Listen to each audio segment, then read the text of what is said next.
Okay everyone, now that you've seen my introduction to this lab and we've talked a bit about the concept of density and how we're going to apply that in the lab setting, we have several materials that we're going to be using during this lab in order to see the differences between density of objects, density of materials, as well as just understanding the phenomena with better clarity.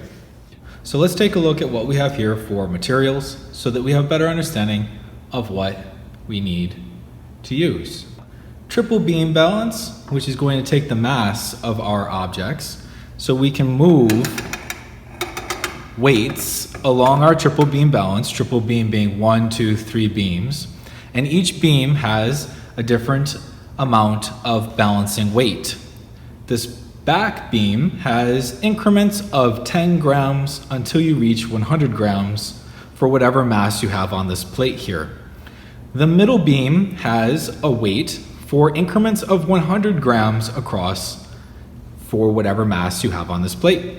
And down here we have this small mass that we can use to slide along this last beam in increments of 1/10 of a gram. However, on the scale, we see that 1 full gram in increments all the way up to 10 grams has been indicated on the beam. We also have over here a 100 milliliter glass graduated cylinder. Here we have a beaker filled with our test water. The volume of this beaker is not important. Then we have, down here we have 3 pieces of the same clay, but in different shapes. Over here we have 3 cylinders, each of the same shape and size. However, they're made of 3 different compositions. The first one being aluminum, the next one being PVC plastic, and the last one being wood. All of these will be tested using the materials in front of us, and we won't need anything more than that. For data table A, the procedure is going to ask us to just use the graduated cylinder, and we are going to be measuring the density of water by itself. So for the moment, I'm going to move these other materials out of the way until we need them in later parts. The first step within data table A is that we have to take the mass of the empty graduated cylinder, because later on in our calculations, we don't want to know the mass of glass because we're purely measuring the density of water. So later on, we have to subtract this measurement out. So for now, let's measure it together. And what I'm going to do is I'm going to slide the masses across the triple beam balances, but what I'm going to ask of you is that you in this video will have to pause and read and add together what the mass of this graduated cylinder is.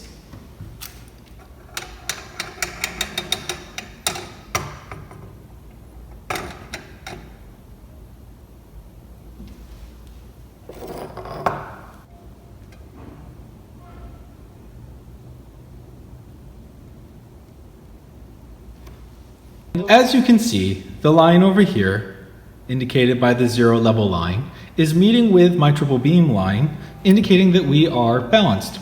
So what I need you to do is to pause your video, and you're going to calculate the total mass for the glass cylinder. So go ahead and pause and make sure that you record this into the space provided within your report document.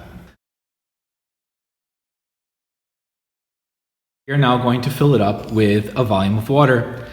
That water volume is arbitrary. We can choose whatever we want, but unfortunately, since you're not here with me, I will choose 4 different volumes to measure in order to calculate our average density of water.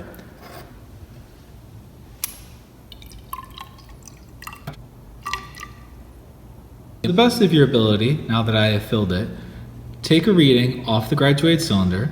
I know that this is not perfectly horizontal, however, it is close enough to be able to see where the level of the water lines up with the graduated cylinder, and record the amount of volume in milliliters. What we're going to do then is measure the mass of the water and the glass together.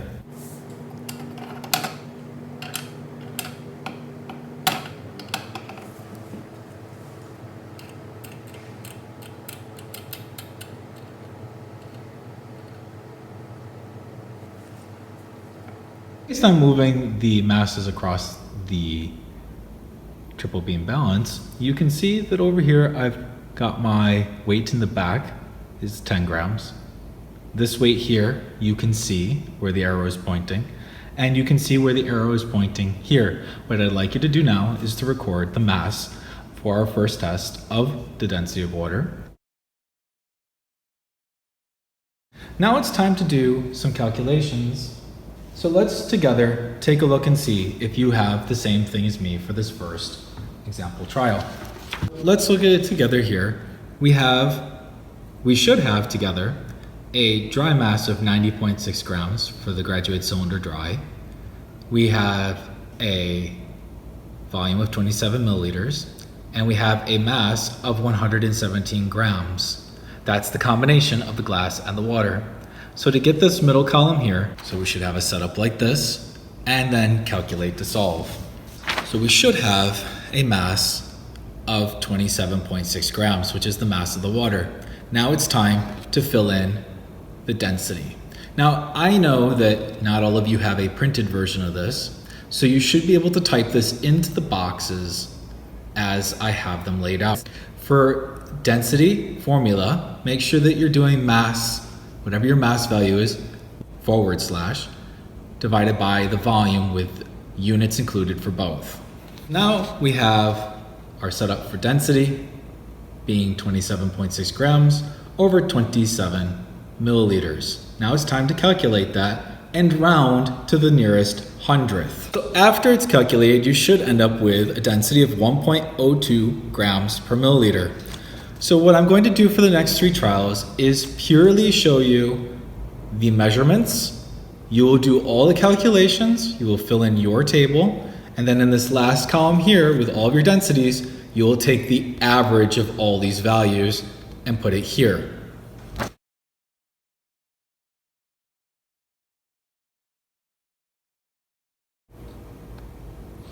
Trial 2 for density of water.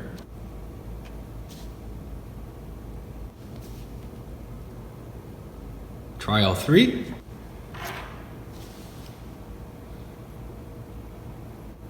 Trial 4.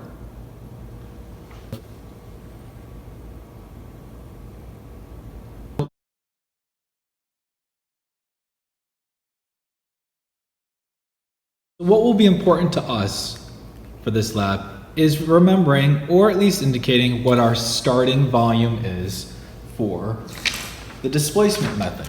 So with my volume here, which might be difficult to see, I'm going to be starting with 21 milliliters.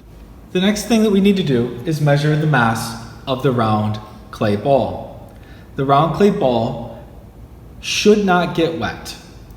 If we add water to this, it's going to change the mass, and we purely want the mass of just the clay by itself. So let's go ahead and measure it together. So what we're measuring together using this beam of the balance, our smallest measurement, we have 6.1 grams. So for me, I am making sure that I know that my first test is going to be round.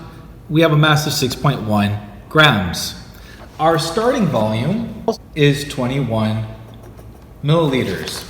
So we want to make sure that we are prepared to subtract 21 from the new number we get when we place the round ball into the graduated cylinder. I'm also going to be careful that while I'm placing the round ball into my graduated cylinder, that I'm going to tilt my graduated cylinder so that it doesn't create any splashing or creates as little splashing as possible. I don't want to lose the water volume on the sides of the graduated cylinder wall.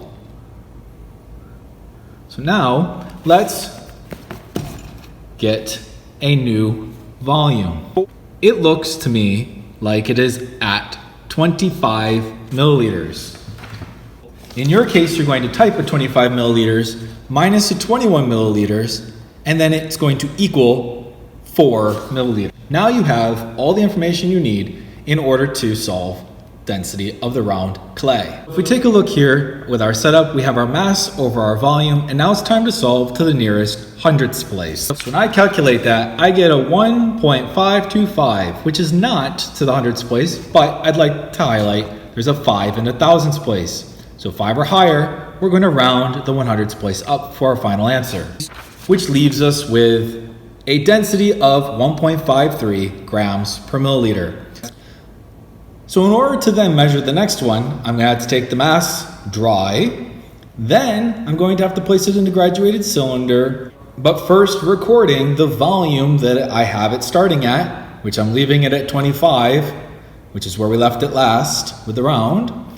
Place my cube in and see how high it goes up, do the difference, and solve for density.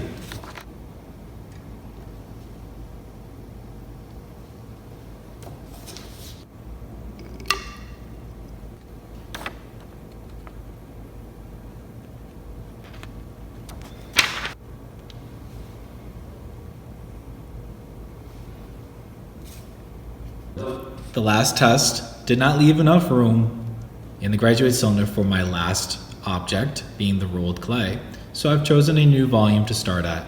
Please make sure that you record this new volume.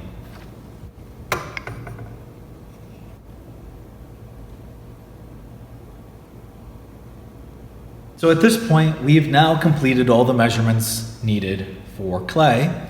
After you've calculated the density in the last column for each size, you're going to then calculate the average density of clay and record it where you need to in the density report sheet with proper units.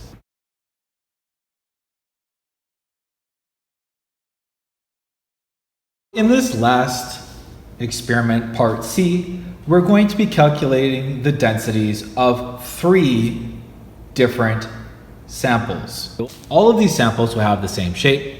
They will all have the same size. We are purely testing to see how the internal arrangement of atoms and molecules change the densities of these 3 objects. So to begin, I'd like to tell you that the volumes will be provided for you in the report sheet, and we will be simply measuring the mass of each, and then you'll be completing the calculations in your data table to show how these densities are either the same or different due to the atoms inside. Let's take the mass of our first sample, aluminum.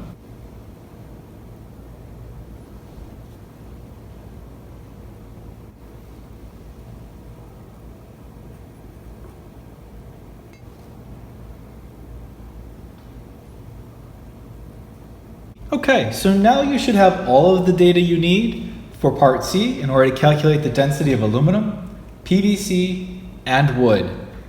You also now have the opportunity to compare how the densities may be the same or different based on the materials they're made out of, with the constant variable of size and shape for each sample. Best of luck. Focus on the access points when you get to the conclusion and discussion questions so that you can accurately and easily answer them. That concludes the portion of our measurements.